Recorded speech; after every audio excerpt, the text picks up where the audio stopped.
May mga bagay at pagkakataon talaga na gusto ko nang iwasan. Dito nga daw sa loob ay maraming multo, mga panganay na hindi nabuo. Karaniwan sa pumupunta dito ay mga naka-smash. At dito nga ay pwedeng dumaan ang sinuman. Isang investigasyon at pagtukla sa lumang boarding house na to. Ang spot na ito dahil sa mga kabataan dahil ito'y tabing daan. Marami naghihintay sa atin sa loob. Pasukin at hanapin ang mga natatagong kababalaghan. At sa lumang boarding house, makikita rin dito ang eskwelahan. Dito nga ay may unang kwarto, pangalawa, pangatlo, pang-apat, panglima. Dito daw ay maraming live-in partner sa lumang boarding house na to. Salay may iba't ibang disenyo. Mga disenyo na bakal na lang ang nakikita. Iba naman ay buo pa. Tulad nito, maaaring ginawa ito noong 2005. Karaniwan sa pumupunta dito ay mga naka-smash. Ang unang kwarto, ang siya muna nating papasukin. Aking pagpasok, maaaring si Kim ang dahilan ng lahat. Dito nga daw sa loob ay maraming multo, mga panganay na hindi nabuo. Tara na't halughugin. Habang may bintanang bukas-kas, mga disenyong panahon ay lumipas. Dito nga'y titingnan natin ang mga maliliit na detalye. Tulad ng maliit na CR ay hindi makakalampas sa atin. Maaring ulam nila ay dilata ng sardinas, crackers na pang merienda at may buko juice din silang dala. Mula naman sa lumang kutsyon, nakita ko sa gilid ang isang lumang boxer.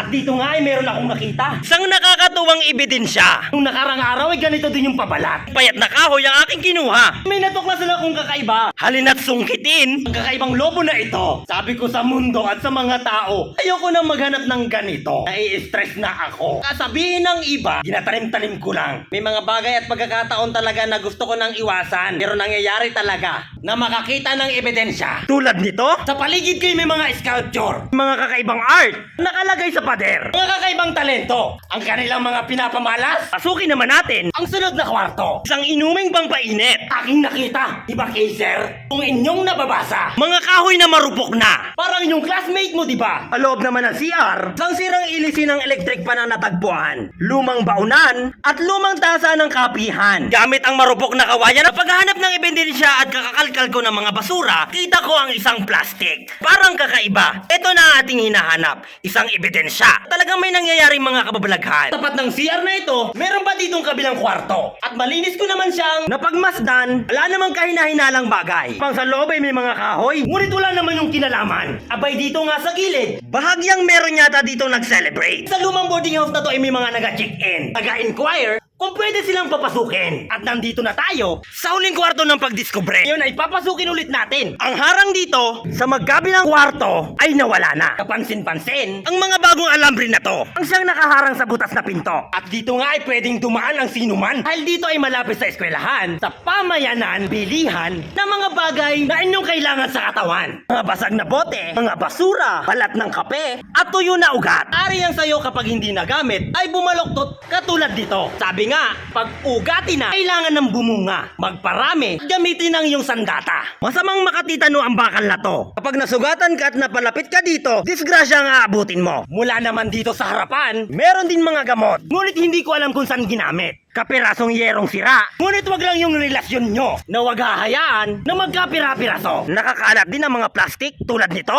Tulad nito. Katulad ng mga taong nakakasalamuha mo na hindi mo alam kung totoo ba sila sa'yo. Minsan talaga may mga taong ganito na hindi mo alam kung sila ay totoo. Dito nga ay nakatampot ako ng pako. Mag-iingat din kayo sa mga taong nangangako pero napapako. Mga tao talagang mapagmahal. Ngunit ingatan natin ang ating sarili. Dito nga sa loob, wala naman ako kakaibang bagay na nakita. Ngunit sa harap, isang tanse at tali lang naman. Na ibig sabihin, na huwag ka munang magpapatali kung hindi mo pa talaga siya mahal. Para pwede ka pang makawala sa kanyang mga kamay. Ngunit ang lubid na ito at tali na ito, pwede mong igapos sa kanya. Kapag siya ay nagloko, yari na siya. O diba ang saya-saya?